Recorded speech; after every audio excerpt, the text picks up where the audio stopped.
Hello and welcome. I am your host of What Are You Reading? What Are You Writing? Author Karen E. Osborne. I have 5 novels out. The latest is Justice for Emerson.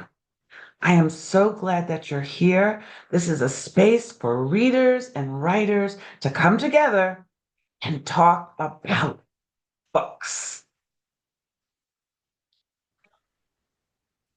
Well, I have a very distinguished guest today. His name is Richard Hutto. Did I say that right? Absolutely, yes. Okay, good. And, and he says that I can call him Rick. I'm just going to read you this little snippet. I mean, he has a very big, rich life, but I'm going to read you this little snippet. So, Rick Hutto served as the White House Appointments Secretary to the Carter family and was chairman of the Georgia Council for the Arts. He's one of the foremost historians of the Gilded Age. He wrote several books during that period, and he's here to talk to you about his latest. But one of his books, A Peculiar Tribe of People, listen to this title, Murder and Madness in the Heart of Georgia, was adapted for television. Welcome, welcome, Rick. Thanks so much, Karen. I really appreciate it. I am just delighted to have you. And we're going to talk about the Countess and the Nazi. But before we dive into that, just give us a little taste of your background. Like you ended up working for the Carter administration, and just give us a little sense of who you are. Certainly. Yeah, I count that as my greatest honor in my life, having worked for President and Mrs. Carter. I'm a ninth generation Georgian, and so I was very early in the Carter campaign. We all went off to New Hampshire as volunteers. Nobody was paid. And so from there, I just stayed on, worked all the way through the campaign, and then went to the White House with them, which was an incredible experience, as you can imagine. And then after the president was involuntarily retired in 80, I decided to go back to law school, and I did. Then went back to Washington for a while, and finally, I didn't really practice law very much for a couple of years. Didn't really enjoy it, so I went into things like nonprofit fundraising and then writing. And so writing is what I really, really enjoy doing. Well, we have a little parallel there. Uh, my career was in nonprofit fundraising, 40 plus years Good. uh, in that era, and then turned my attention to writing. But I didn't make it, I only made it to the White House as a guest, but never had a chance to work for anyone. President Carter was president when our son was quite young, and that was his greatest goal to visit President Carter. That's what he Oh, wanted to do. Yes. I hope he was able to go down to Plains afterwards because, of course, the president taught Sunday school every Sunday, and all you had to do was just get up in line and you could go to his Mm. Sunday school class. That was also a great experience as well. Isn't that special? He was just a special human being. Truly, truly. It Yes. was indeed. So let us talk about. So you went back to law school. How did you become a prominent historian? I mean, what sent you down that road? Well, I first became interested in all of the American heiresses who married titled husbands. Like Consuelo Vanderbilt marrying the Duke of Marlborough. Mm. Most of those were pretty crass exchanges of money for titles. There were a few love matches. My wife's great aunt at 16 was married off to an earl. She was told really that she had nothing to say about it. And I remember wondering why these husbands, these fathers who made all this money, why they were willing to send it across the ocean. And I found out that it was mainly due to the mothers. I call it pushy mama syndrome, in which, if they had brand new money, their husbands had made it, but they wouldn't be accepted socially in New York. And so many of them said, well, watch this. I'll just go to Paris or London, launch my daughter there, and then I'll come back in triumph. There's very much of that actually in the series right now, The Gilded Age, Julian Fellowes' television series that's playing. And so that was the area that really intrigued me. Not only that they did it, but then why they did it. And so that was how I sort of got that background and started working on these. Yeah, okay. So give us the premise. Tell us a little bit about um, the Countess and the Nazis. This is a biography, which is very well received as just one of a really fresh look at somebody. So tell us a little bit about what this book is about, this biography. Tell us about her. Certainly, Muriel White is the woman who's the protagonist and the heroine, as far as I'm concerned. She was from wonderful old New York background, the Stuyvesants and the Rutherfords. Her father, Henry White, was the U.S. ambassador to Italy and ambassador to France after running the embassy in London for years. So she went over to sort of help him as she was growing up in all of the capitals of Europe. She obviously ended up speaking 5 or 6 languages. She knew all the social graces, if you will, because she'd been there. And so she was getting a little long in the tooth. She was at 28, and people kept saying, "Why aren't you married yet?" And she kept saying, "Well, it'll happen." And finally, she met a Prussian count, a man named his last name was Seherr-Thoss. That's Seherr hyphen Thoss. He was a Prussian count with a hereditary seat in the Prussian House of Lords. They married. She was then expected not only to be his wife and to produce children, but to upkeep both of their castles. They lived in the secondary one because his parents were still alive and lived in the first. So, with her American money, she was expected and did to turn the first place they lived, Rosenau Castle, into a showplace. But more important, she really, really looked after the people who worked there and all of their descendants. And then when war started and all the men, of course, were gone, it was up to Muriel to find food, not only for everybody who lived there, but also for the livestock, for everybody else. She was sort of left on her own. And she decided early on that she would oppose the Nazis. And she didn't do it quietly. For example, there was a dinner in Berlin when Tom Watson, the founder of IBM, came over to Germany, and they were all seated at a table. She had a Nazi officer and a reporter at the same table. She turned to the Nazi officer and said, "I understand sometimes you reward loyal Jews by making them honorary Aryans. Is that true?" And he said, "Yes, sometimes we do." And then she immediately said, "Well, where do I go to be named an honorary Jew?" And Wow. this was, of course, was said to a Nazi officer. Um, Perhaps even more amazing, in the 1936 Olympics, the Nazi Olympics, she and her husband were invited to one of the viewing boxes at the Olympics. They were there when Hitler himself came in to the box, and they were introduced, shook hands, and she said to him, "I know what you're trying to do, and I will do everything I can to stop you." He literally threw his head back and said, "Oh, madam, don't be so serious." Now, obviously, her father was an ambassador, her brother became an ambassador, her husband was a Prussian officer, so she was somewhat protected. I can't imagine that too many people would have gotten away with saying things like that. But even that sort of stretched thin after a while. She was doing things like she helped British pilots escape from a prison. She did lots and lots of things like that. So she started getting warned, you must not do this. But the final thing came when she said that her 2 draft age sons, they wanted them, of course, to come and fight for Germany. She refused, and she sent them abroad to her parents, to her family, to protect them. And the Nazis kept saying, "You must bring them back. You are you are German citizens. Your sons must fight." And after the third or fourth time they told her that, they said, "Look, we're coming next week." They gave her a certain date. "If you haven't turned them over to us, if you haven't told us how you're doing this, we're taking you to Auschwitz." She knew they were serious, so when they turned into the castle driveway that morning, she climbed up the tower of her castle and jumped to her death in order to protect her sons. And she was worried about being tortured, but more importantly, she was worried about what she would say. I don't think she was scared of the physical part of it because that just doesn't sound like her. but obviously she knew that they might be able to get information from her that might have put people in harm's way. So she made that ultimate sacrifice. And she wrote not long beforehand, she wrote to her eldest son, telling him that she was completely at ease with what she had done in her life. And her reputation still precedes her.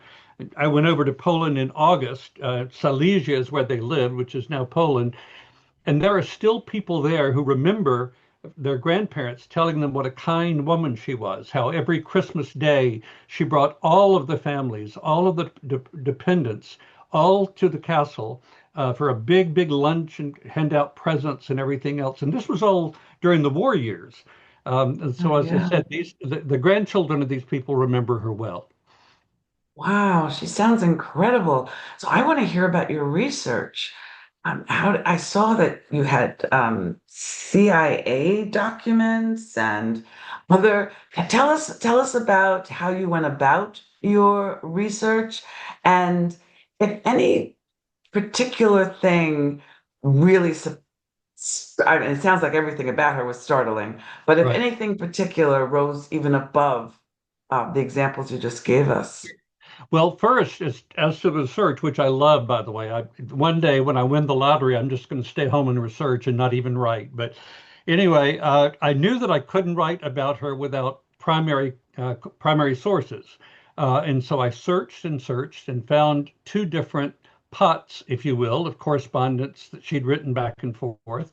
And when I went and found them and started reading through them, I was absolutely amazed that at one point I was telling somebody and they said, "Oh, this can't all be true."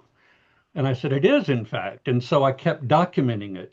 And I finally found her great grandson, a wonderfully kind man named Paul Church, who was so kind because I would call and say, "Wait a minute, here's a different house listed. What does that mean? And where was it? And did she have to keep it up?"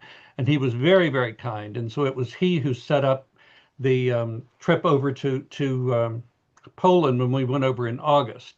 Um, she she you ask about the thing that surprised me the most. There are two. One is that she never gave up. When people would tell her that she couldn't do something, she would just find a way around it. Um, and and so I think what she would say to us, most of us will never have to sacrifice our lives for our children. Most of us will never have to step in front of a bullet. But I think what she was saying and what she said in this letter to her son was that each of us needs to do what we can where we are. And there is no small sacrifice. I mean, if you do something for someone you don't even know, if you do it for your next door neighbor, if you're kind to someone in a store, those may sound small, but I don't think so at all. And that's sort of, I think, what she would teach us all to do. The other big surprise was that she had, of course, had her U.S. citizenship taken away from her when she married. That was what the U.S. government did at the time, and she had sought to have it returned to her because she couldn't leave Germany with all the war going on unless she had a U.S. passport. And only after her death did her family learn that the U.S. had returned her passport 2 years previously, and Oh, it was held by the German um, administration and not given to her. So for those last 2 years, she legally could have left at any time, but she never knew that. And my question, of course, is what would she have done? I'm not sure she would have left. I think perhaps that she would have stayed and continued to do what she was expected to do. Um, you or I perhaps may have taken that out had we known about it, but she didn't. And as I said, I'm still not sure that she would have, even if she had been given the passport. wow. Wow, what an extraordinary woman. There's so many people that we never get to hear about. Exactly. Yes, people and especially women, Right. that their stories don't always come forward. So that's beautiful. That's amazing. I love that. Um, as you were writing, I mean, so you're a historian and Right. you've been a writer for quite some time. Did you learn anything about yourself during the process? Something that surprised you about you? I think my biggest surprise was learning that what this woman did still lives because, as I mentioned, when I was in Poland, she's still there referred to as the good lady or the good countess. And the fact that she did so many things for so many people, and she never looked for rewards. There are many times that people found out years later that she had interceded on their behalf. So I was really surprised to learn that none of this that she did was for her own aggrandizement. I mean, she was not a vain person at all. And so, as I said, I come back to the question of whether you and I could have done that, whether I would have had the force of will, the fortitude to protect my family and even to give up my life in order to protect my family and my friends. That I think was my biggest surprise. Yeah. Yeah, it's amazing what people my book, not this last one, but the one before, True Grace, set in 1924. My grandmother had to do extraordinary things to protect her children. I'm sure. And, I don't know that I don't know. I would like to think that I had that fortitude, but it's pretty amazing when we're faced with such courage, right? With Exactly. such, yeah, and determination. That's a beautiful thing. Was there any book or author that had a big impact on who you are as a writer, as a historical writer? Well, I read, although I like fiction, I try to read it. I don't really have enough time because of all my research is in nonfiction. There are writers like Simon Winchester, other nonfiction writers that I really enjoy. But if I go to the other side, writers like Louis Auchincloss and Edith Wharton and Henry James from the Gilded Age, those are really my favorite ones. They're the ones that I'm able to sort of read into the past. And even on this past book, I gave a lecture in Lenox, Massachusetts, which is where Edith Wharton lived. Her house is still there. It's a museum now. And I'm always been drawn to women's stories much more than men, maybe because I was devoted to my grandmother. She was grand in every sense of the word, but she taught me from an early age to listen carefully.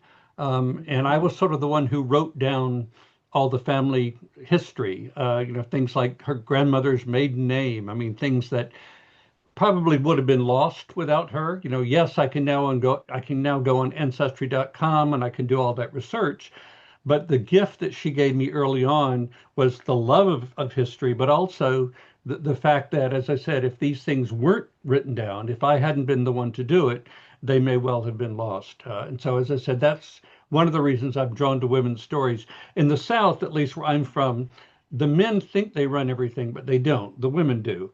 But they can't let the men know that. And so, the men just sort of smile and nod and just move on, knowing, of course, that it's really the women who run everything. And that's a good thing.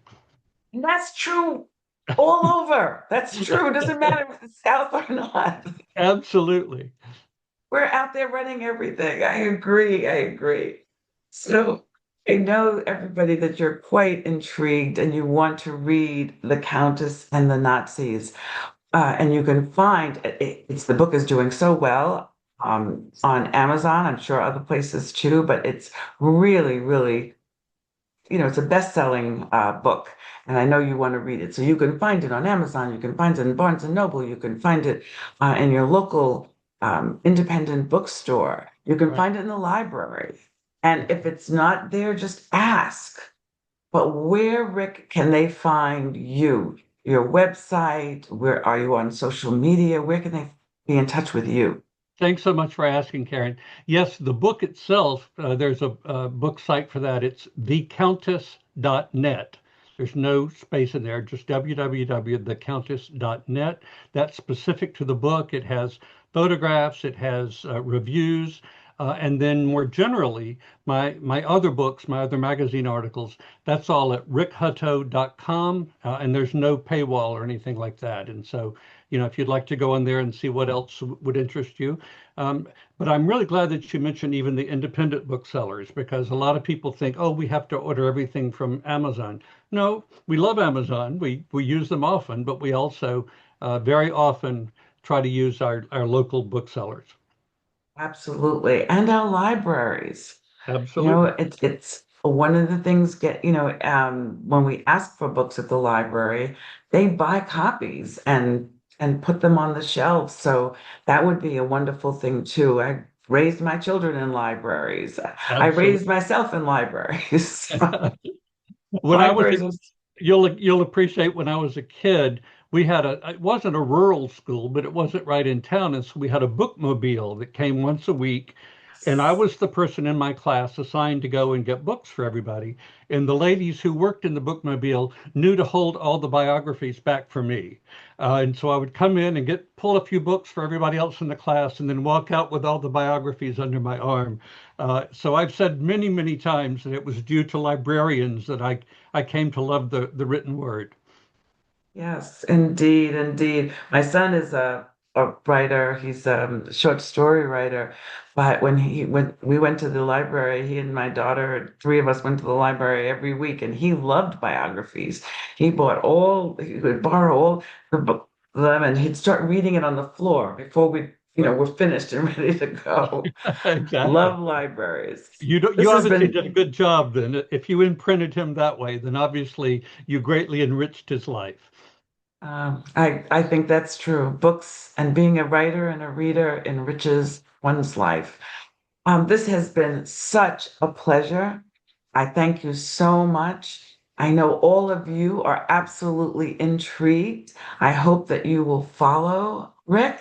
You'll buy his books, borrow his books, and when you encounter him online or out on the lecture circuit, please tell him you met him. And what are you reading? What are you writing? See you next week, everybody. Bye bye. Bye, Karen. Thanks.